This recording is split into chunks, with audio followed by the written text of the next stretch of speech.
Okay, I think we can get started. Welcome everyone again. Thanks for joining us today. We have our dear guest, Casey Ruff, sharing his wisdom and journey with us. I'm super excited. I think you all are going to find this extremely helpful and valuable, hopefully. I think Casey is one of the great examples, living examples of how those interventions can impact our life in so many different ways. He's also really inspired and really dedicated to the field and doing a lot of work that I would love to hear more about from him. But I think he's just such a great testament in terms of how different strategies and healthy lifestyle can benefit us in different ways. He is more into the carnivore diet and style of eating, which is why I think he's going to be an invaluable resource for us to hear more of, since most of us are on the ketogenic diet. So that's a great insight to have as a comparison and learn more about. Maybe some of you are familiar and maybe some are not. Or if you're curious, I think we're onto something exciting. Casey, hello and welcome. Thank you for joining us today. Hello, Donika. Thank you so very much. That's a lot of very kind words, and you're setting the bar very high. So I don't want to disappoint everybody. I don't think there is such a chance. We're such, the nature of our community is that we're just driven towards a common mission of finding ways to do better, right? Like to optimize health and to thrive despite some potentially some diagnosis or some life events that may have made us believe that we have to rely solely on medications that are oftentimes not as efficient and things like that. But other than that, I think we're all amazing people here. I'm personally very inspired by the community, and I know it's like-minded people that are just thirsty for this kind of information. So I think you're right on point. And I know people got a chance to familiarize a little bit with your background and your certifications and why you're someone who can talk confidently about this. But if you don't mind, would you share a little bit about yourself and where you are today in terms of this coaching, this way of eating, living, and working with people as well? Yeah, of course, Donika. And again, thank you so very much for hosting me on your show. It's a real honor to be here. So my name's Casey. I have been a personal trainer for just about 18 years now. I was in college studying architecture and thought that's what the course of my career would be. But one year I started training in the off season at a certain gym, and I started watching the personal trainers. I had always been somewhat interested in health and fitness growing up, being a little bit on the overweight side, kind of the chubby kid, made me really motivated to, learn how to lift weights and do cycling competitively and ice hockey competitively. And so, just watching the personal trainers, I thought was really interesting how they were working with their clients. And so I went into the manager's office and asked what I needed to do to get certified, and got my certification. It took several months, and thought that maybe it would be fun to be a trainer for a few months or a few years while I was studying architecture. And I just ended up enjoying training so much that I have been a personal trainer ever since. I was working for a big corporation at the time, and I was trained specifically on how to measure metabolism on people. So if anybody has ever seen like a VO2 max test where somebody's wearing a mask and the mask is collecting somebody's respirations and it's going into a computer that kind of analyzes things, basically we could tell people how many calories they were burning based on different activities, whether they were exercising or whether they were resting. And these analyzers would also be able to tell how much oxygen and carbon dioxide were being exchanged in a person, which would basically tell people how much fat versus how much carbohydrate they were burning. And so initially, we didn't really understand how to use that tool very well.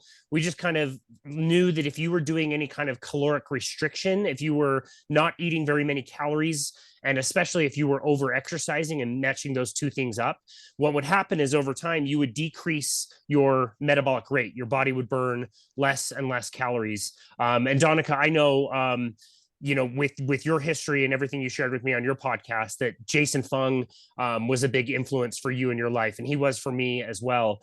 And he talks about that a lot in his famous book, The Obesity Code, where if you do a diet the way most people do, and again, especially if you do it to where you are over exercising, most people know that that works temporarily, but over time, especially in the case of like weight loss, people start plateauing and they feel worse and worse and feel cold and have increased cravings.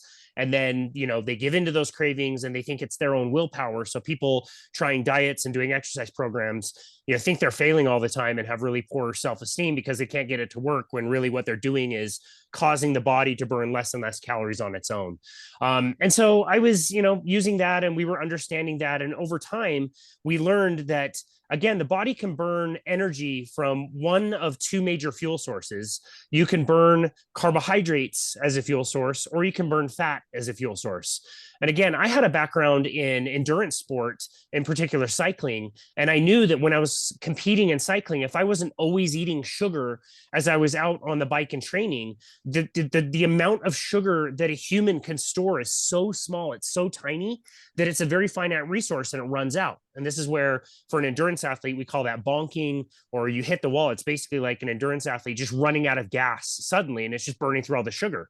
And so what I would have to do for these competitive cycling events is I would have to eat so much sugar all the time, which makes your stomach hurt. It's terribly inconvenient.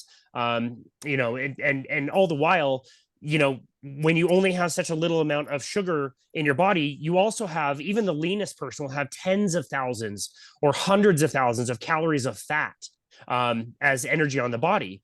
And so for an endurance athlete, it's very advantageous to teach the body how to burn fat as fuel, because you have so much more of that energy available versus the sugar that runs out. And so we learned over time that if you shifted the diet and changed your training towards more of a higher fat diet, lower carbohydrate type diet, you would be much better at burning fat, and you would not have that effect of like running out of energy. You could go for several hours without running out of energy. And so that was really pivotal in my journey. Eventually, I got certified as a nutrition coach, and was used to giving people all the standard information. You need lots of whole grains. You need to try to get a variety of vegetables. You need to eat the rainbow, lots of fruits. Your protein sources need to be lean sources. So typically, if you are going to eat red meat, it's like sirloin or really lean ground beef or chicken or turkey or fish and all that stuff. And just over the years of giving people that advice, it just would not work for people. Eventually, we were doing weight loss contests with people at the gym that I was working at. And one of our participants asked me one day, like, hey, I just lost like 3 pounds in 3 days. What is this keto stuff? This is back in 2018, when I was starting to see it a little bit, what keto was, what a ketogenic diet was. The word became a little bit more popular.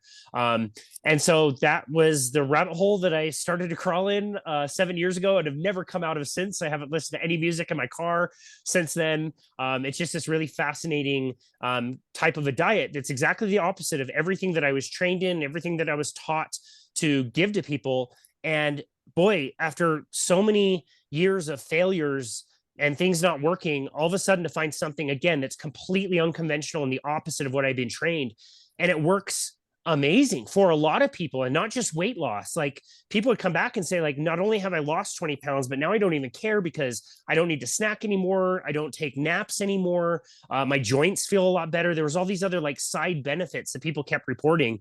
And it's just been this fascinating journey into learning about how a human should be properly burning fat and using that as a fuel source, and how many different things in a human get really fixed and sorted out when somebody eats this way. So it's been an amazing journey, and that's what I've been doing for the last several years.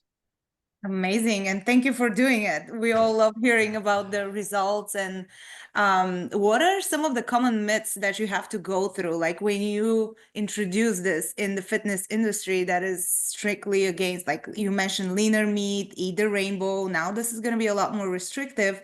So I'm curious to hear what were some of the biggest things, and maybe even for yourself, right? Like I know certainly for me, it was such a push. I had to battle so many inner doubts in terms of, is this really healthy? How could it be the opposite of everything we knew was healthy? So I'm curious to hear your inner, doubts, and then how did you go through those with your clients? Because I'm sure there were some that did not buy into it as easily. Yeah, totally. Great question. I mean, the number one thing I would say most people say, and I certainly have my doubts about, is the entire story about cholesterol, and in particular, the different kinds of cholesterol and what things cholesterol does inside of our body. I'll say it best, especially like more on the carnivore side. One of my guests on my podcast had a great quote that I love that basically said, if you don't think carnivore is weird, I think you're weird. And that's kind of the way I think about it. Like, if you don't question eating a high fat, ketogenic, or carnivore diet, you should have questions about cholesterol, or you've been living under a rock. And that's what, there are several multi-trillion-dollar industries that are built on what we call the diet heart hypothesis, that basically says the more saturated fat you eat, the more cholesterol you're going to have, and the more cholesterol you have, the more you're going to die of a heart attack. And that's just so ingrained in most of us now that I think that's the number one thing. It really, those industries would all fail if people understood that, just that one thing. So that was a really big one. Another one that I come across a lot that also Jason Fung writes about is there are literally more calories in 1 gram of fat than there are in 1 gram of carbohydrates. Protein and carbohydrates, for every gram that you consume, you get 4 grams or 4 calories. And for every gram of fat, you get 9 calories. So right off the bat, the idea is, well, if I'm eating all this fat, aren't I eating so many calories that I'm going to gain weight and get fat? Which just doesn't happen to be the case. But when we demonized fats because of the cholesterol story, we then had to kind of say, well, fat is also bad because there's so many calories. So when we in this country and around the world started to gain a bunch of weight, and we have an obesity crisis now that we didn't have when we first started telling people about cholesterol back in the 1950s and 1960s, we needed a way to say that fat was also bad for obesity. So the really easy one was not to say that the fattening foods, which are the carbohydrates, are bad, but those are the good ones because they have less calories. And if you eat more carbohydrates, you're going to consume less calories than if you ate the fat. So that was one I needed to kind of learn about and understand how fat metabolism works in the body and how fat literally does not make you fat. Those are some of the big ones. There's a lot along the way. And I think another one for people that's a little bit weird to hear is that the necessity for carbohydrates is 0. And that includes quote unquote healthy things like fruits and vegetables and fiber. Like, the necessity for fiber for humans is 0. We don't need to eat fruits and vegetables. That's not to say that everybody has to do a carnivore diet the way that I do. I certainly don't say that, people got fat because they overconsumed apples and broccoli. But it is learning that, I think in best case scenario, some of these fruits and vegetables are not as good for us as we think. And I've seen them cause damage and harm in certain people. So again, that's not to say I'm on the street corner yelling at everybody who's eating fruits and vegetables. That's not my job. But it is learning that, like, when I was going to the store and buying tons of exotic fruits and vegetables and all kinds of times of the year when these fruits and vegetables are not in season, and spending so much time and money buying these things, preparing these things, cooking these things, throwing these things away at the end of the week when I wouldn't eat them, to learn that all of that was not necessarily good for us or necessary was pretty helpful and simplified the diet quite a bit. So I think those are some of the main pillars of the misconceptions and myths that we have about some of these things that we've been taught since we've been kids. Yeah. And they are all so big and so controversial. So it's taking us a while, but I think we're making great progress. People are starting to learn and to investigate and just do their own research and see what really all of this is about, and seeing that connection between industry profits and not necessarily being related to our best health interests. So we're getting there, but slowly. Yeah, it's taking a while, but I don't know about you, but I feel about as optimistic as I've ever felt that we're reaching a critical mass. And like you said, people are, I think they smell a rat. I think they know that the medical industry is not what they thought it was, that foods are making them sick. What they're told about what is heart healthy and what is not real. I mean, I will just say, like, maybe you saw the headline about a month ago. It was some stupid study that is just so poorly done. It's a joke. But even on the CNN page, that reported, it said something like, you will have a 20% reduction in dementia if you replace your animal proteins with plant proteins, which again is utter nonsense. It takes about 5 minutes to read through the actual study to see that it's complete garbage. But I would say even the CNN article, not necessarily that went directly to carnivores, but people all over the country responded in comments on social media. And most people, I would say a majority of people said, like, this is absolutely ridiculous. This is the stupidest thing I've ever heard. This is not based on any clear science. So I think that's really positive and optimistic that people are kind of waking up to the fact that we've been lied to and not for our benefit. And so, yeah, I'm optimistic. I'm absolutely optimistic as well. And I think we're definitely on the same page in terms of that. And I also think that as hard as it is for us to almost like betray everything we've been taught, the reason why we are even questioning it is because it's not working. It's because we firsthand feel the impact of those foods, and we see the mental health crisis that we're in. That is just a testament to how something is wrong. And when we start doing those shifts, even controversial initially, like, right, if we don't buy into it, we start feeling better. And to me, there is no more objective factor than how I feel, right? Like if I'm thriving, if I'm sleeping well, if my cognition is like 10x, I can remember things, my mood is stable, all the things that no medication ever could do, or type of eating, that's a pretty big green flag, right? Like it means a lot. And I think all of us that are here and people that are interested in those topics are lived experiences, people that are testing it themselves, starting to feel better. And at this point, hopefully learning how to even optimize and like how to make it sustainable and what is best, and how to fine tune it almost. So tell us now more about your way of eating, and maybe, the transition, like were you on keto at first and how you got to where you are at, and what this type of eating does for you. How do you feel? And maybe more in details about those that may be not familiar with the carnivore. How is it different than keto, and what a day may look like of being on keto? Sure. Yeah, no, that's a great question. So yeah, so using the metabolic carts, I learned that if you ate fat, you would burn fat a little bit better. Eventually, I found the work of Nina Teicholz and her book, The Big Fat Surprise, and learning of the history of why we've demonized fat was so fascinating. And then, in 2018, meeting this guy and learning about ketogenic diets really shifted the course of everything that I wanted to study. I was getting pigeonholed in at the gym I was in. People were starting to call me Keto Casey because that's all I was really talking about. And I didn't want to be that guy. And luckily I had a manager who recognized that I was learning about something that nobody else knew about. And he was like, no, you should just embrace this and go into this. And so I kind of did. And I think you understand, if you're in the low carbohydrate space, the ketogenic space for long enough, you start to learn about this strange subset of people doing a low carbohydrate diet. And they're doing a no carbohydrate diet, essentially eating all of their calories from animal products, or at least a vast majority of their calories from animal products. And I'll never forget, I listened to the Joe Rogan podcast with a doctor in his 50s. And this doctor was only eating ribeyes, and he was setting records in deadlifting and rowing competitions. And I got about halfway through the episode when this doctor said, I actually don't rely on blood markers and blood tests as much as I used to. I think the best indication of your health is how you feel. And I think the blood markers can be, maybe a little unreliable at best, or maybe we just don't understand how all of these things react in somebody. And I thought the idea of that was so stupid. I turned off that episode. I did not listen to it. I only went back last year and listened to the episode. And of course, that episode was with Dr. Sean Baker, who is a carnivore.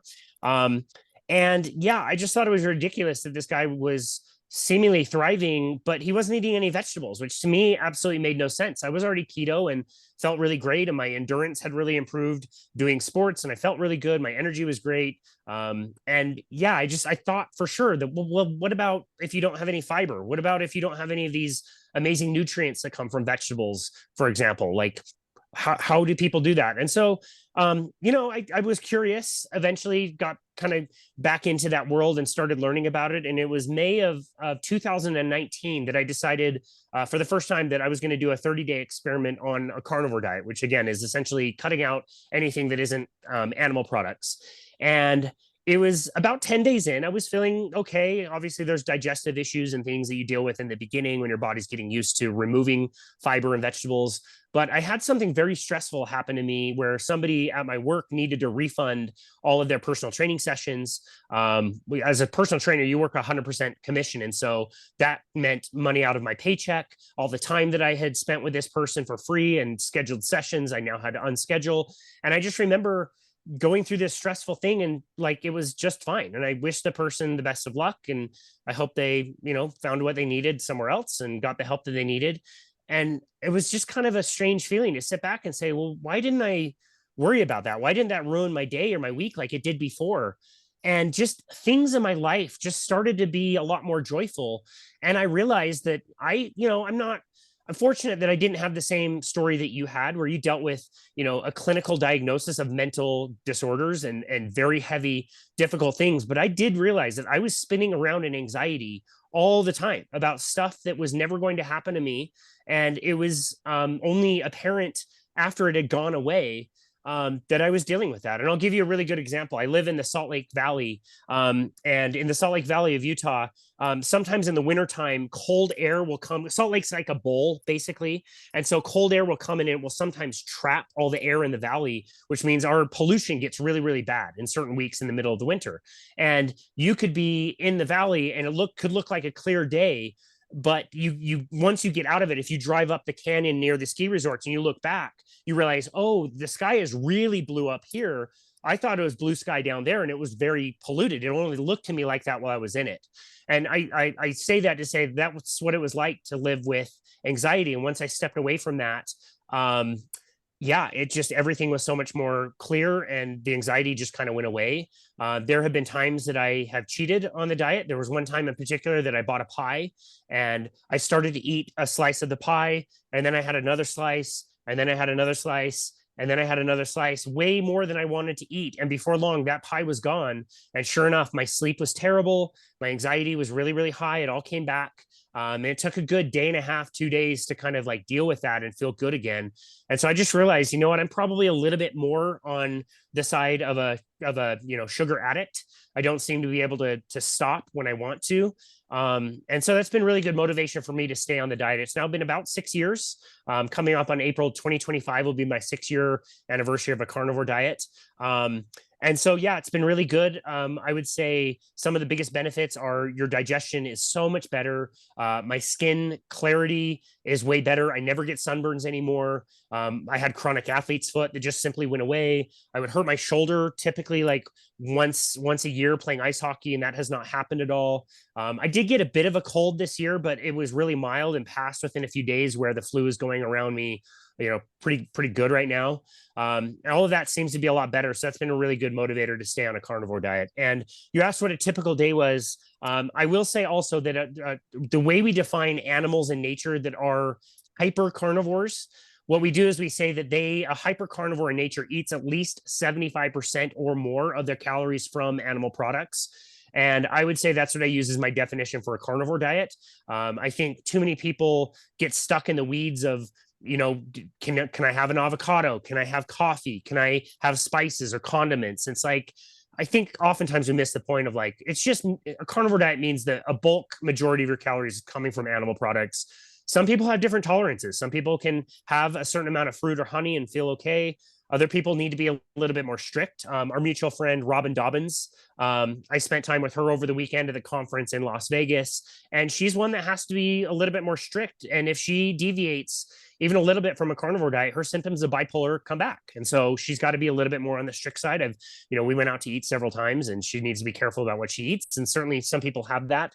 I don't necessarily need to. I just have that bit of sugar addiction enough to say like, it's better for me to abstain than it is to try to moderate. Some people can do party drugs over the weekend, or they can have a drink over the weekend and go to work on Monday and be just fine. And addicts cannot. It sends them in a tailspin and they have a tough time. And I'm a little bit more on that side. So on a carnivore diet, I do have coffee in the morning. I mix my coffee with a little bit of like MCT oil and butter. During the day, sometimes I will have my first meal around like 1 or 2. If my schedule allows it, I might have, 6 to 10 boiled eggs that I have ready. And then I know for me that I can eat about 1.5 pounds of red meat in one sitting. I can't really do much more than that. And so my nighttime, is whatever sounds good. I try to have a few things on hand. Lately, I've been doing either like a chuck roast in the crock pot with some broth, and that makes this like really stringy chuck roast that you can drink the broth. It's really delicious and warming. I'll often do steak several times a week. which sounds expensive, but it's actually not when you're only eating about 1.5 pounds of steak in a day. That's a meal is only like 15-20 bucks. Last night I did burger patties, these little sliders I got, and cooked those up, and those were absolutely delicious. And so, yeah, that's pretty typical on a carnivore diet.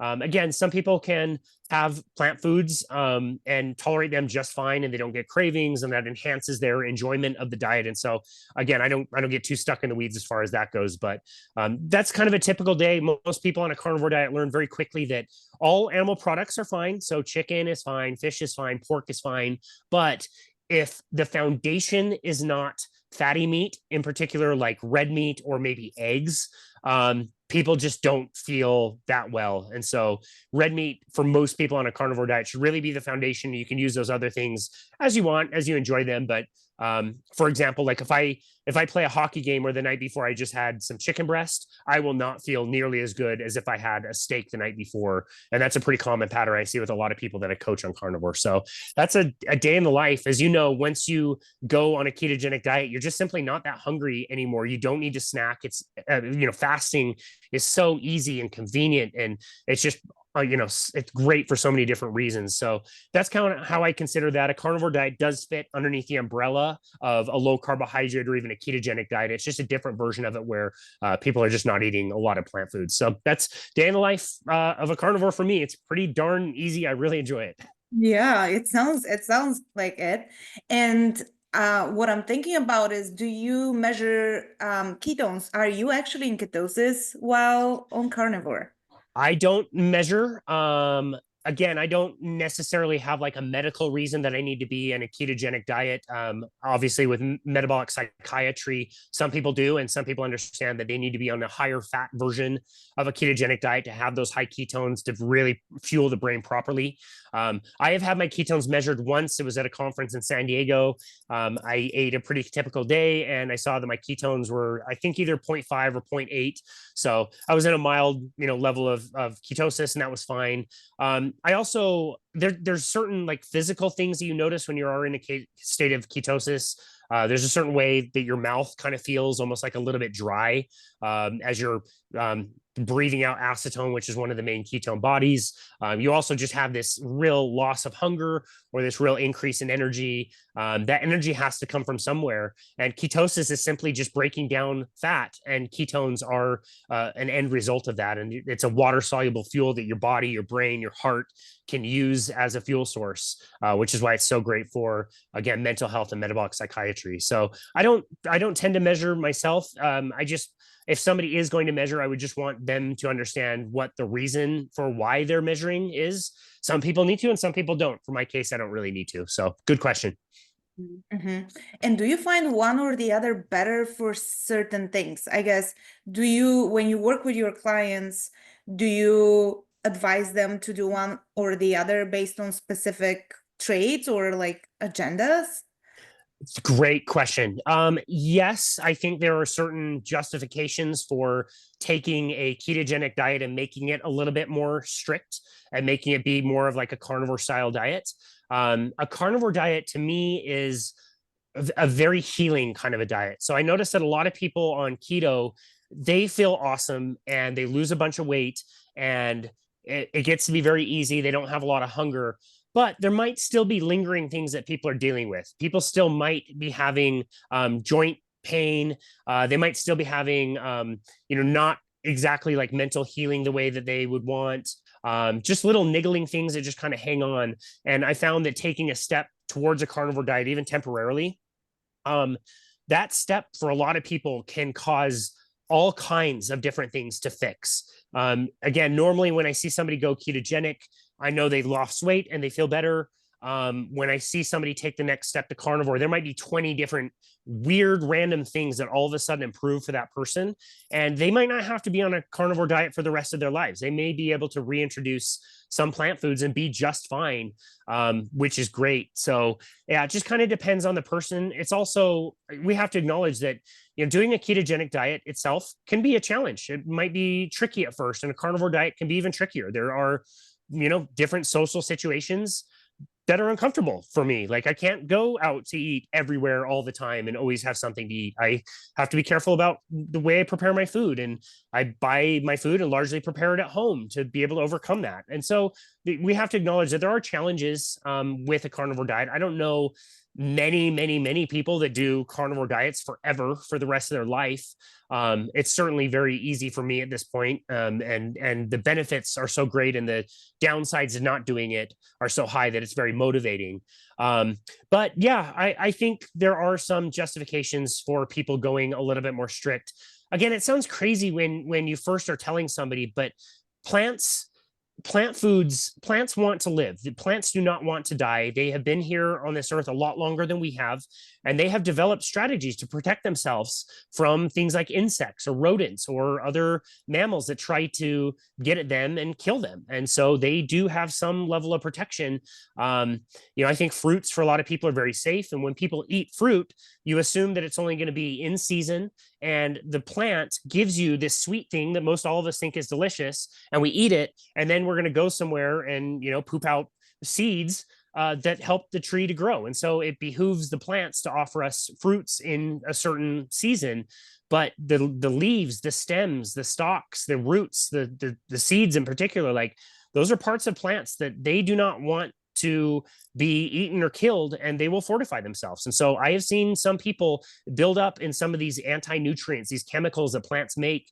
They can build up in some people over the course of a long time, and those people may need to eliminate some of those plants, at least temporarily, until they can restore health in a certain way. So again, it's not for everybody, but if you were somebody that ate a lot of almonds, a lot of spinach, a lot of kale or chard, you might have health issues because of that, and eliminating plants all the way might be very helpful. So yeah, and I hear a lot more often about that oxalate dumping. Probably that's one of the biggest things that may happen.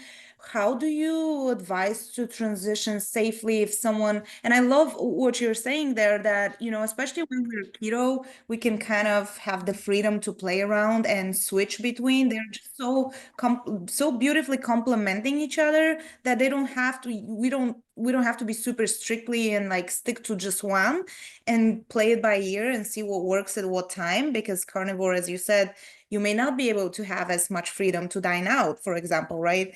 But if someone decides to transition and try it, because also what you're saying is that it's like almost like a level up from keto in terms of benefits. So how do what is the safest way that you have found for people to do that transition? such a great question. I'll start by saying, let's start with somebody who maybe was not consuming a bunch of oxalates in particular. Let's say somebody that's already low carb, and they're not having a lot of almonds, they're not having a lot of spinach in particular. Maybe somebody who wasn't vegetarian or vegan for many years. The transition into carnivore, I mostly tell people it's like a pool that is kind of a cooler temperature, and the pool has a gradual end, and it also has the big diving board. And honestly, most people, they can really choose which one they want to do. Like, how do you want to get used to the temperature in the pool? Some people like to wade in and go very slowly. That person may want to just start to introduce a little bit more proteins, a little bit more of the fat that comes from animal products, and start to taper down on some of the fruits and vegetables and other plant foods they're eating. You can do that very gradually, and that works great for a lot of people. Some people are more the type to, like, I just want to get this over with. It's gonna be harder, like you're gonna suffer, but they want to just go right to the diving board and cannonball their way right in. Again, I think most people can safely be able to do that. It is a different story for somebody that, like you said, has been consuming a lot of oxalates in their life. Oxalates in particular are one of those anti-nutrient compounds, certainly not the only one, but one that does build up in certain people. And to demonstrate this, I'll have somebody, like, in their head, take a piece of raw spinach and chew it up in your mouth. And I'll ask them, like, what does your mouth feel like after eating raw spinach? And most people notice there's a kind of a grittiness almost. There's like a little bit of that, like, interesting kind of mouth feel. What they're feeling in their mouth is oxalate crystals. Those are literally like microscopic toothpicks or needles that the plant is using literally to defend itself, to tear up the mouth of insects that eat spinach. And that is going inside your body and causing lots of damage. And yeah, there's certain foods that have more oxalate than others. And if somebody has been consuming a high amount of them for a long time, when they stop, they will experience what you mentioned, oxalate dumping, where the body that has been sequestering, holding on to all these oxalates is now finally saying like, great, we don't need to hang on to these. Let's get these out of here. And they come out in wicked, wicked ways for some people. I know people that used to be vegetarian, vegan, and were eating massive amounts of raw spinach and almonds and all those things that we mentioned. And years, like literally years later on a carnivore diet, are still dealing with oxalate dumping symptoms. So for that person, as much as they may want to step away from oxalate foods, you need to be very, very careful. You need to step away very gently. So we recommend that somebody have maybe a moderate to high oxalate food every second to third day so that the body doesn't just release all of them all at once, because it can be quite a painful process to dump all of those. So, but again, that's in a small subset. That's not to freak everybody out. It's just if you were the one that was putting cups of spinach into a blender in the morning every single day, thinking you were doing yourself a lot of favors health wise, those are the people that need to be very, very, very careful about getting that out of their diet. They need to step away very slowly. Yeah. Thanks for providing all that info. That's really valuable. And are there any other things like that almost people need to be aware of before or consider before they dive in? Any warning signs? Yeah, good question. Not necessarily. A carnivore diet is basically just focusing on what foods are the most nutrient dense and bioavailable for humans and have the least amount of those anti-nutrients. And if you think about that, you kind of land on a diet that is very high in, especially that, ruminant animal meat, where an animal is well suited to digest grasses. They can consume grass and other plants and turn it into high quality fats and proteins. And so that said, it's a very safe diet. Anybody can usually tolerate it pretty well. Again, you may want to consider like, how you want to transition, if you're kind of a rip the band-aid off type of a person, or you want to go a little bit more gradually. If that's more sustainable for you, that's great. But generally speaking, most people should be able to tolerate a decent amount of meat. Again, the ones I would say that need to be careful are people that have been vegan or vegetarian for a long time, because not only might they have a lot of those anti-nutrients like oxalate, but they also may have changed the pH of their stomach content. We have very, very highly acidic stomachs. Most people don't know this. Our stomachs we're not even the same as carnivores in nature. We're actually a lot closer to scavengers in nature, which can handle like rotting meat, essentially. That's how acidic our stomach is. And if you're not eating meat in particular, your body will say like, well, why are we doing all this work to keep this super acidity in the stomach, which is calorically kind of expensive and difficult to do. So it will just kind of relax and not make as much of the acidic type of stomach issues. So those people may need things like digestive enzymes or things like that. But again, that's more for people that have been vegetarian or vegan. Most people that transfer from a standard American diet, or even easier usually, is from a ketogenic diet. It's just, how quickly do you want to remove the whatever plant matter you still have in your diet, and you should be able to tolerate it pretty well. Things that can help people initially are a lot of the same things that can help people when they first start keto. Some people experience flu-like symptoms. Things like salt and staying well hydrated can really help. Again, digestion can kind of change, and so just to expect that in the beginning. But overall, it should be very well tolerated by most people. Yeah, wonderful. In terms of sustainability, what are your thoughts? And also supplementation, like, are we getting all the nutrients that we need to properly function long term? Great question. Another great question.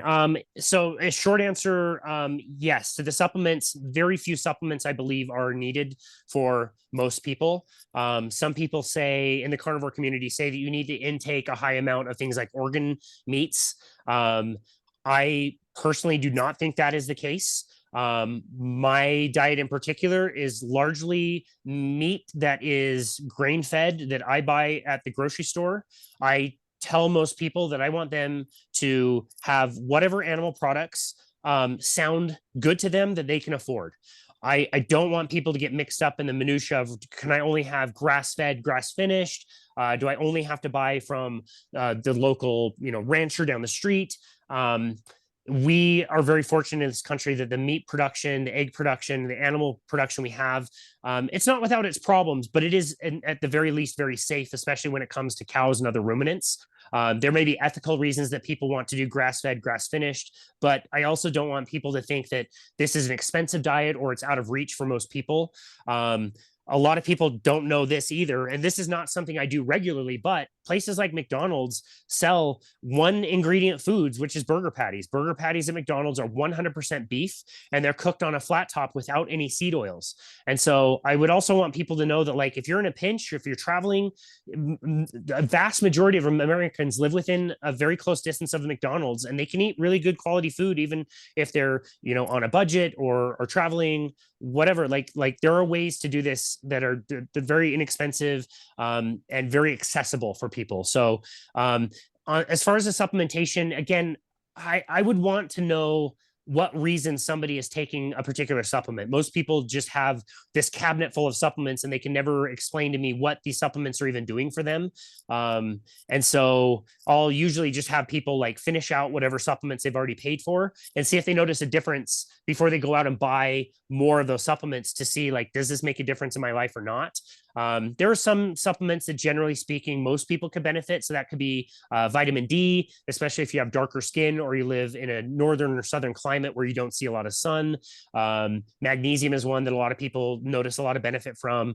Creatine is one that comes in red meat. And if you're eating a lot of red meat, you shouldn't need to benefit from, but it is the most tested supplement that only seems to have a lot of upside and not very much downside, including with mental health.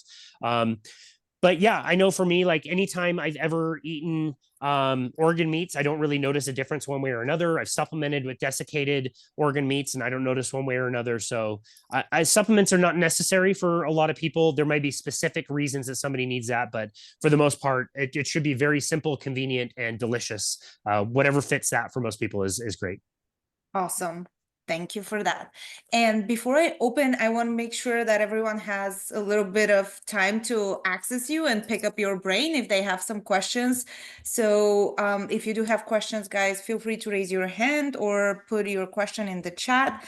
And while people are doing that, I would love to hear your thoughts on exercise while on the diet and like performance. From what I'm gathering from you, that's has only improved, but also what science do you think is currently available for us to solely rely on that and like comfortably go with it? Yeah, that's great. I would recommend anybody who is concerned about science to read this book, which is called The Art and Science of Low Carbohydrate Performance, done by Doctors Finney and Volek, where they explain a lot of this. It's a very easy read and not too complex or complicated. The main thing I would want somebody to know is if you are eating the standard American diet, you're eating a very high amount of carbohydrates, and your body will thus be burning a very high amount of carbohydrates. Most people never experience ketosis, outside of when they were babies, when they were in a very deep ketogenic state, because they're eating so many carbohydrates that their body is constantly burning all the carbohydrates. And that is what is causing the overweight and the fatness for most people. So most people would not be able to do an athletic event, a hard workout, without the Gatorades or the power bars or whatever people are using, because they are burning so much carbohydrate. When you shift over to fat burning, your body has so many calories of stored fat on it that you're just relying on the source of energy that you already have. There is a transition period. I would want somebody to know that there is a good, the quickest is probably like a month to 2 months, but it might be longer for more people. There's a transition period where when your body is learning how to burn fat, it may feel pretty crappy, especially when you're at really high heart rate ranges. And that takes time for your body to get used to. Now, like I said, I play ice hockey, which is a very high heart rate type of activity. We go very, very hard for a minute and a half, and then we skate back to the bench and we rest. Now, where I'm at currently, I play I play all of my hockey games completely in the fasted state when I'm about 20 to 22 hours fasted, and I have no crash in energy. I feel really good. I feel a little bit more slow and sluggish when I do consume food before, but that took time for me to get to. So not everybody can do that. Well, everybody can do that, but it takes some time to get used to. So I'd want somebody to know that. That said, carbohydrates as a fuel source in the body are so essential. Like your blood sugar, even myself, not consuming hardly any carbohydrates, my blood sugar never goes to zero. And what that means is even though carbohydrates in our diet are not essential, you could go the rest of your life and never have a carbohydrate for the rest of your life. You would not die because carbohydrates are so essential in your body. Your body can just easily make exactly the perfect right amount that you need right now based on what you're doing. And so you don't have to consume the carbohydrates. Your body just makes the perfect level all the time. Once you go through an adaptation period, it's just a very elegant way that the body runs its energy. You never have blood sugar crashes. Everything is very stable and steady. And yeah, you can do all kinds of different exercise on burning fat, which you already have, again, tens of thousands or hundreds of thousands of calories of energy on the body. So hopefully that's good news for most people. If they experience a drop in their performance, it usually is temporary. And once somebody gets to the other side of that, their performance, I would argue, would be either the same or even a little bit higher. Also with a list of 20 or 30 other amazing life benefits that are incredible, that again, just go to show you don't really need to be consuming high amounts of carbohydrates. Yeah, I love this amazing innate ability of our bodies to do what they need to do, right? We just learn not to rely on it to the extent where we're in trouble. But thank God we're slowly getting back to it. So a question for you here in the chat is, what are your thoughts on nightshades like peppers and tomatoes? Great question. I love the question. Nightshades can be particularly difficult for some people. The anti-nutrient, I believe that's the highest in nightshades, is lectins. Dr. Gundry wrote a book about lectins called The Plant Paradox, which is kind of strange to me that he makes the argument that plants have anti-chemicals, including lectins, and so you should eat a bunch of plants. It's an interesting argument, but that can be problematic for some people. Yeah, all with any plant food, there's always going to be a question. Is it a problem for me or not? Is it better if I cook them or not? With plant foods, there is always just a question. I can't say that, yes, they're going to be problematic for everybody. Some people can handle them and they're just fine. The other thing I want people to be thinking about is not only have we modified things like fruits and vegetables, like carrots now look nothing like what a natural carrot looks like. Same with watermelon. We've got these massive apples that are full of sugar and don't look like what real apples used to look like. Things like the Cavendish banana, the banana that everybody's used to seeing at the store, the navel orange, the Bartlett pear, a Granny Smith apple. These are all inventions. We made these. They're not natural, normal fruits. And if I wanted to eat tomatoes, like if I get tomatoes from the store, they taste terrible. First of all, they grow around me. People have gardens here in the Salt Lake Valley and tomatoes come out amazing, but they are available for like 1 month, maybe a month and a half. And they're amazing. They're delicious. If I see one and it's on the ground, I might eat one and it's fine, but there comes a hard freeze. And there is a time when, unless I want to go buy store tomatoes, which are awful, I don't access tomatoes. They are gone. They're not on the table for me. And so it's like the time I asked my grandparents, like, did they grow up eating spinach? They said yes, but we didn't eat it all year round. We only had it for like a month or so. So we're kind of used to going to the store wherever we live on the planet and seeing all kinds of exotic fruits and vegetables available. And so maybe it's just a question of we're eating them all year round for many, many years. And that's what's causing the issues for some people. So it's just something to be mindful of. But I do see that nightshades can be problematic for people. The only way to answer that question, like I said, there's always going to be a question. So the only way to really know is if you eliminate them, if you feel better without them, that's kind of, that's kind of your answer, and you can decide how you want to handle that. Yeah. Thank you so much for that. And then we have Tom who has a question. So I'm going to ask to unmute Tom and you can ask your question. Yeah. Thanks. First of all, Casey, I'm a 8-year vegan, cold turkey. Only keto since October. Really good gains from it, and I will not turn back.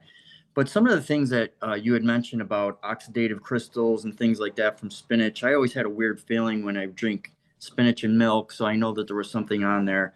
But you had talked about almonds, and I had more than one question. But as far as almonds are still a big part of, like, all of the fats that I get from nuts are still a big part of my diet and keto. what is the issue with almonds specifically, and are there other nuts that are an issue as well? Great question, Tom. It's great to meet you. Congratulations on the diet. That's so awesome. Good for you. I would refer you to the work of Sally Norton. She is one of the primary authors that writes the book called Toxic Superfoods.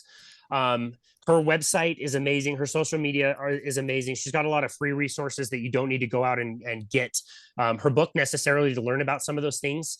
Almonds can be a little bit high in oxalate. They just can. And your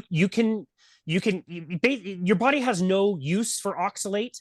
It can somewhat like detoxify things like lectins and phytic acid and other plant toxins. It has a tougher time with oxalate. And so they just kind of sit around and they'll tend to bind with minerals. So this is where, I mean, kidney stones are made of oxalate, generally speaking. Joint issues, a lot of people report having joint issues or gut issues because either the mechanical crystal version is like, it's almost like sandpaper and it is abrasive and can cause a bit of damage, or the ion form of oxalate gets into the body and is immediately seeking calcium and other minerals that it can then bind to. And that's where some of the problems come in. So you can basically excrete about 150 milligrams of oxalate in a day. And you excrete it any way you excrete anything else. So when you go to the bathroom, when you breathe, some people will cut out oxalate and notice that their eyes are getting really crusty in the morning. That's one way that it'll come out. You can breathe it out. A lot of people don't associate things like belching and or hiccups with oxalate. And Sally will have a really nice list of all of the higher oxalate foods, and also really nice lists of plant foods that are very low in oxalate. And sometimes it's just as simple as like switching over from one form of a leaf to another form of a leaf, or one form of a nut to another form of a nut. Almond is a tricky one. It's higher in oxalate, but also it's tricky for a lot of us on keto, because what things do we start off, especially on a ketogenic diet? We're cutting out, grains. So now we're using almond flour. We're not doing dairy. So now we're doing almond milk. A lot of that's making its way into the blender with other high oxalate foods. And so it's just something to be mindful of. It is, I don't want to sound like I've got a tinfoil hat on when I'm telling people, oh, this is going to harm you. Like for majority of people, it's not that big of a deal. For some people, it will accumulate and cause problems. I will say that spinach is the one food that I just tell people I would just avoid spinach. That's the one food I would say, like, eat kale, eat other lettuces. There's so many other things you could switch over to. And spinach is just so eye-wateringly high in oxalate. I want to say like half a cup or a cup is it's almost like 1,000 milligrams. Like, it's a big wallop of oxalate. And I just think most people, you can find an easy substitution for that. And just that's one that I just would not eat. So having some is fine. Also, be thinking about like when I asked my grandparents about the spinach, not only did they, oh, there you go, 1,000 milligrams per gram of spinach. So that's very high. When my parents consumed when my grandparents consumed spinach, they cooked it and they would almost always serve it with a cream sauce. And so right there, cream has a high amount of calcium. And we just have learned through culinary that those two things, taste good. And not only that, but the calcium is helping to bind with the oxalate crystals so that they don't cause as many problems inside the body. So there's just ways around it. You can make substitutions, you can cook, you can ferment, you can soak. There's lots of different things that you can do to help mitigate that. You made mention of the calcium just now. And one of the things I'm realizing, obviously you come off of vegan, you're eating fruits and vegetables, you get back onto the keto and you're eating a lot of dairy, and I'm having a hard time like getting to the point where I'm hitting my fat ratios and my protein. But you being a physical, person, I'm currently working out more than I did in the past. And I'm having a hard time with the keto because it almost forces you to lose weight. So calorically, I've had to really raise up calorically. But I'm wondering, can I play with that protein number and still hit like a metabolic therapeutic level so that I don't lose weight and I can actually, build muscle? Great question. Yes, for sure. I see lots of people on, a low carb or no carb type diet.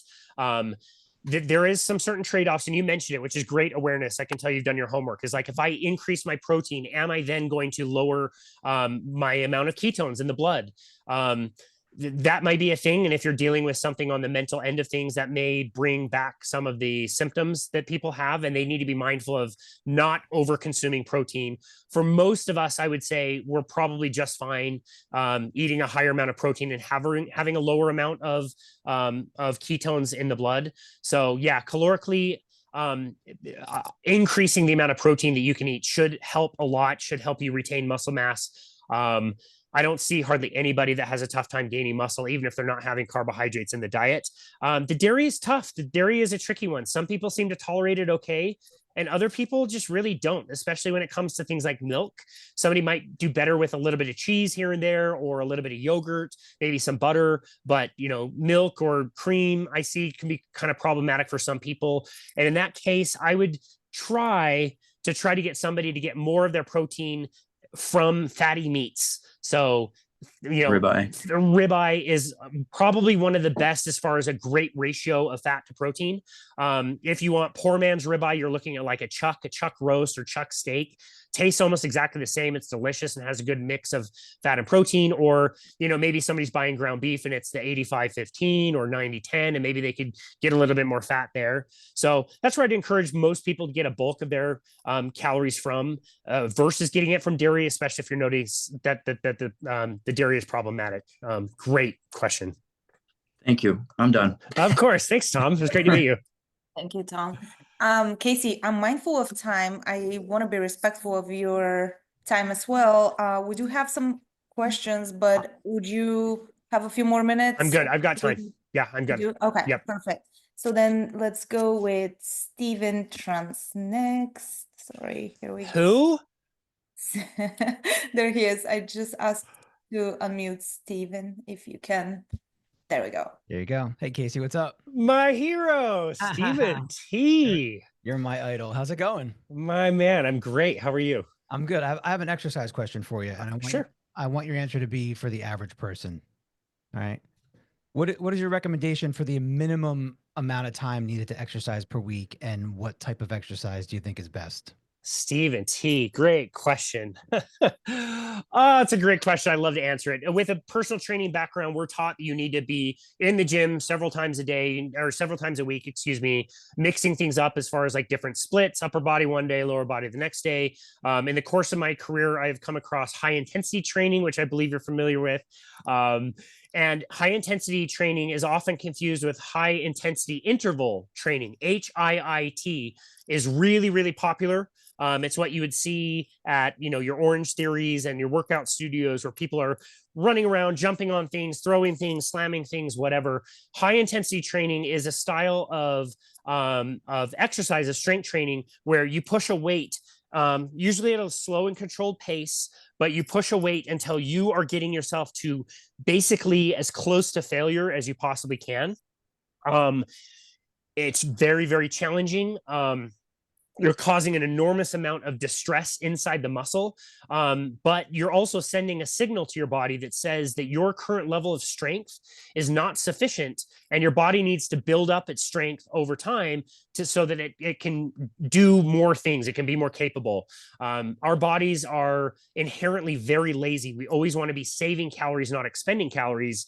Now we live in a world where calories are available everywhere, but that didn't always used to be the case. And so if you're going to the gym and you're spending a bunch of time there, and you're doing your 3 sets to 12 of an exercise, and you finish your last set and your last rep, and sure, you got some good movement in, but you set the weight down and you're done, you just sent a signal to your body that said, like, you have all the strength you currently need. There is no need to go through the process of increasing muscle, making the bones stronger, making the connective tissue stronger. It's only when you're pushing the level of, like, I'm getting to such a deep level of fatigue that I cannot push this weight one little bit further without compromising my form.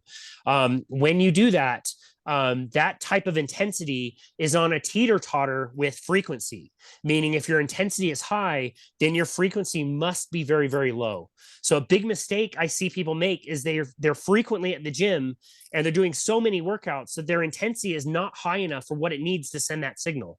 So the type of training that I promote can be found in 15 Minute to Fitness by Dr. Ben Bokikio, or Body by Science by Dr. Doug McGuff. And it literally is working out for about 15 minutes once a week, one set of maybe 5 to 8 different exercises until you are at utter failure. And that's it. I want people to use the remainder of the time that they were in the gym to go out and do something fun and enjoyable, like walking or, paddleboarding or whatever you enjoy doing. But yeah, if you're getting to a deep level of fatigue and intensity in the gym, the frequency can be very, very, very low. Which it's funny. I would think this would be like the best news for everybody to hear. And I get so much pushback on it. And people are like, no, I would get better if I went 5 times to the gym. I'm like, well, do you want to? Like, that doesn't sound very fun to me. And I'm a personal trainer. So I do get a lot of pushback on that. But yeah, if you read any of those books, they promote that really well. And it's definitely changed my way of thinking around exercise. Thank you. Appreciate it. You're the best. Great to see you. Thank you. Kate. Hello. Thank you for sharing everything you shared. My question is, I have been doing keto. I think it's been about 2 years, but I've definitely been off and on, and especially with decreasing my medication, like when I get stressed, it really triggers like cravings, and they're very strong, and I've just had trouble being consistent. And I was wondering if there are any like strategies you've shared with like clients who maybe have the same issues. Yeah. Hi, Kate. Congratulations. 2 years on the diet. That's amazing. And if you've been able to reduce your medication, that's awesome. The easiest thing is just not to be stressed. You said you have stress, so just don't ever have stress and you'll be fine. I'm just kidding. Just stress is tricky, and we are the only animals that eat when we're stressed. So that is a very real problem. And it's so tricky because I get this question all the time, and like the answer is like, go for a walk rather than eat. When you're in a stressful moment, the last thing you're going to want to hear me say is, oh, Kate, you should just go for a walk. You'd probably want to punch me right in the face. Like, there are other things you can do. There's things that you can distract yourself with. But at the end of the day, in a stressful moment, it is really tricky. So yeah, again, you can, doing something physical when you're stressed can sometimes really help. Focusing on eating plenty of fats and proteins. Some people just don't fully understand truly how much things like fats and proteins that they should be having. They feel weird about eating 6 eggs, and so they only eat 2, and then they're quite hungry in a few hours. Or they feel weird about eating 4 burger patties. They only think they should have like 1.5 or whatever. And the cool part about a ketogenic or carnivore diet is you have full permission for the first time in your life, maybe, to eat until you are completely satiated. And truly getting to that level, giving yourself permission to get to that level, can be very helpful for reducing cravings for other things. And so, yeah, focusing on salty, fatty foods can be very helpful. Another thing that I'll say that it sounds weird, but if you're noticing that those cravings are really strong and you just can't kick them, a carnivore diet can be very helpful for being like, I thought I could be a moderator and be 90% and enjoy a treat here and there. And unfortunately for myself, I can't. I go off and I eat way more of the crap that makes me feel terrible, and I regret it. And I'll just spend like the next 2 days not only recovering from, the poor sleep or the anxiety that's come back, but I crave like nonsense that I don't normally think about. Like a box of donuts is like, oh, well, that looks good. A Taco Bell is like, whoa, that I could go for a taco. Like, stuff that I wouldn't normally crave comes back. And so for some people, 100% is easier than 90%. And as much as I hate being the one to tell people that was certainly the case for me in my own life, I do better when I avoid it. It's not the worst if I go off. It's just, again, it's a day and a half of anxiety and increased cravings. And it's not my favorite. So I don't know. I hope that helps. Stress is a really tricky one. And again, like if I told you to do breathing exercises when you were very stressed, like I'd want you to probably kick me in the shin or something. Like it doesn't seem to be very helpful. But focusing on the foods that make you very full, that take away cravings, are typically going to be fats and proteins, eaten to full satiety, well salted, that kind of thing. So yeah, awesome question. Hope that helps. Thank you, Kate, for your question. Then we can go to Robert. Yes, I got a question on here about longevity. How many people do you find in this lifestyle that are 80 and higher? And what are your thoughts about longevity? Because as you get older, your body chemistry seems to change a little bit. Well, can you talk about that? Man, yeah, awesome question. Yes, I know a few. The one that I would look up if you want to see what this looked like in action is if you look up Maggie Carnivore, you might have to type in Alberta. She lives in Canada. This woman, Dr. Ben's a great example too. Yeah, Stephen T, good point.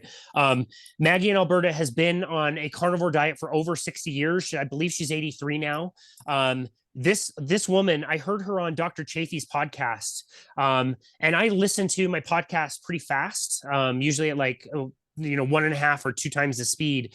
And I'm listening to this woman get featured, and she's 82 years old. She's been on a carnivore diet for 60 years. She just never liked vegetables, so she never ate them, which works for her climate because they don't have a lot of vegetables. And she's talking, and I'm listening to her talk, and I'm like, this woman's not 82. There's no way. She's talking way too fast. She's too energetic. So I had to pull it up on video to see for myself with my own eyes what this woman looks like. This woman is crushing it in her 80s. She's working on her ranch every single day. She's learning Spanish so she can learn sailing at a new property they bought in Colombia. She works 365 days a year on the ranch in extreme conditions, and she is literally killing it. Stephen T put somebody in the comments, Dr. Ben Bokikio, who we've already mentioned. I hung out with him this weekend at a conference. He's 76 years old and is absolutely thriving physically as well. There are people like Mark Sisson in his 70s who's on a carnivore diet who is physically super fit and thriving. Another woman you can look up is Lisa Wiedemann. She's a doctor who I believe she's getting to her 70s. She's been on a carnivore diet for about 15 years, and she takes videos of herself doing cartwheels on the beach every single day, like thriving in the sunshine, and never gets a sunburn, and just is absolutely thriving. So as far as longevity goes, obviously we don't know. We do know that there are whole populations like the Maasai or certain Inuit tribes that didn't have access to plants, and they never had issues with longevity. I've heard of the Inuits, yeah. So the answer is we don't really know. There's also questions about things like cholesterol. Like we really don't know. It is walking around. We know a certain subset of people walk around with an extremely high level of cholesterol, like LDL cholesterol, for example. I've already mentioned my friend Robin Dobbins, who reversed her bipolar on a very low ketogenic / carnivore diet. And if she introduces as much as 1/2 of a sweet potato in her diet, her cholesterol will drop right down to where it needs to go, but her bipolar symptoms come right back. So she takes out the sweet potato, goes back on a strict carnivore diet, all of her bipolar symptoms go away, and she doesn't have any medications, and her cholesterol goes up to be 3 times, 4 times, 5 times higher than what a doctor says it should be. So people like that, they're called lean mass hyperresponders. They have to make incredibly difficult and nuanced decisions about how they're going to live their lives, which is why we're so appreciative of some of the research that's coming and being done by Dave Feldman and some of his associates that are measuring heart scans with people that are walking around with very high cholesterol. And I will just say, at most health conferences that I go to, that somebody like Dr. Sean Baker will stand up in the front of the room, and he will ask everybody in the audience to raise their hands, and he'll say something like, keep your hand up if you eat more meat than you used to, keep your hand up if you eat less fruits and vegetables than you used to, keep your hand up if you feel better now than you ever have in the rest of your life. And then he'll ask the question and say, for all of you people, what if we're wrong? We think we understand that cholesterol and LDL in particular is not harmful in high amounts in certain metabolic conditions. Say we're wrong. Maybe we are completely wrong about it. How many of you right now are willing to change your diet and go back to what you were doing before to alleviate some of the concerns that you have about cholesterol? And I don't ever hardly see anybody put their hand down. When I ask Robin in particular, is it worth it to go back on, bipolar symptoms and medications? She would much more happier die tomorrow of a heart attack than she would going back to the way things were going before. I've asked her husband the same question. Like, it's one thing if you want to do this for your own diet. What about your wife? This is the person that you care about the most. She's walking around with a cholesterol level that is super high that most people would freak out about. That's pretty uncomfortable. Like, what do you say to her? What do you do? And I love his answer where he said, like, I would not trade one single day of having my wife be present and creating memories with our children, where she was basically comatose on a couch for years, missed her entire life walking by, and now he has his wife back. And they don't care necessarily how long they live healthy. So it's a great question about the longevity. We have anecdotes. We see people that are out there that seem to be thriving on this type of a diet. We see large populations like the native populations that we mentioned who have very long lives. We see that it's a fairly healthy way to live. And so we assume that to be the case. But again, most people that I know, they don't care whether they live another year, another month, another 50 years. They feel so good on this diet that they're not willing to give it up regardless. So it's a good question. I can't answer it exactly. We don't know, and nor will we ever. But it's worth thinking about it critically and deciding how you want to live your life and focusing on health span and lifespan longevity at the same time. Good question. All right, thank you. Yeah, of course. Thank you, Robert. And then we can move to Chris. Okay. Thank you, Casey. That was a great presentation. Really appreciate you helping out with our group here. Oh, thanks, Chris. I really appreciate it. You guys have been a blast. And I know we've gotten over time, so I just wanted to kind of just thank you for what you did. And I think you did a really good summary. I, like you, have been on it about the same amount of time. And those have been my experiences on it as well. I did come from more of that vegan background for many decades, and there was a lot of oxalate dumping. I didn't feel any negative things to it. It just took a long time. Isn't it surprising how long it takes? It was like 2 or 3 years, and I was just excreting it. I would notice it, pardon the grossness, but the urine, I would notice it in that. And it was just, for probably two or 3 years. And I don't think I had it in the beginning, for the first year. So, but, coming from the diet that I came from, it does make sense. And I'm nearly 60 now, so I've probably had a long time to accumulate some of these things. So anyway, speaking of longevity, you look amazing at age 60, so you're doing something right. Yeah, that's everything you said. I back it up. It surprised me. And I really like you saying things like, if you're not second guessing in the culture that we grew up with, that labeling of carnivore diet and what that means, it's so counter what we were brought up with, especially since the 70s. Yep. That fat is bad and animal products are bad and all those other things. If you're not second guessing it, I don't know that you're that's not the source I want to get my information from.